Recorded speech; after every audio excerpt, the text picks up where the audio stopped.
Elias stood by the silent lake, his brush hovering like a question mark over the pristine canvas. The sunset bled a bruised orange across the ripples, yet the center of his frame remained hauntingly empty. He wiped his stained brush on a frayed apron, pacing the grass with a restless energy. He was waiting for a spark, a sign, or perhaps a soul to mirror his own.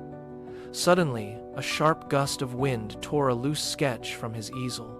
It tumbled across the sand, dancing through the air until it landed softly at the feet of a girl. Clara sat beneath the ancient oak, a worn book resting in her lap. She picked up the paper, her fingers tracing the charcoal lines of the water. She looked up, pointing toward the void in his sky. "You forgot the birds," she said softly. Elias took the sketch back, his heart skipping. I was waiting for someone to point that out. From that golden afternoon, the lake became their sacred meeting point. While Elias captured the world in oil and pigment, Clara read aloud, her voice weaving through the rustle of leaves. He learned to paint the way her eyes crinkled when she laughed, a detail more precious than any landscape. When winter arrived, turning the world into a silent white tomb, they traced winding paths through the deep snow. Clara would slide her frozen hands into his pockets, seeking warmth and finding his steady pulse. In the waking breath of spring, they knelt by the shore to plant a fragile cherry blossom sapling.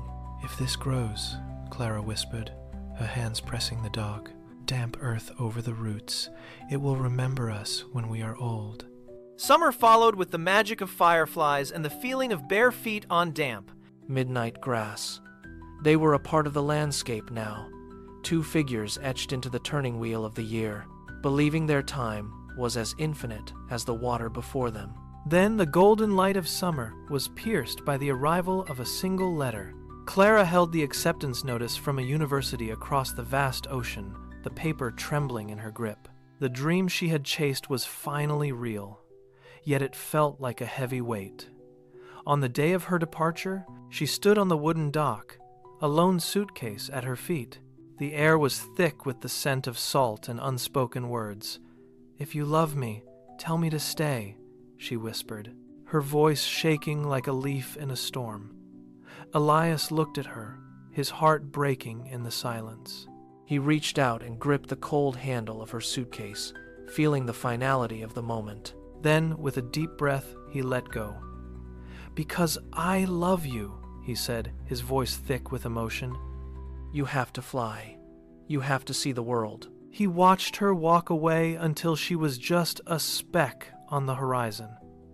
The dock was empty again, and the silence was deafening. The years did not pass in hours, but in envelopes. Clara sent stories of shimmering city lights and distant shores.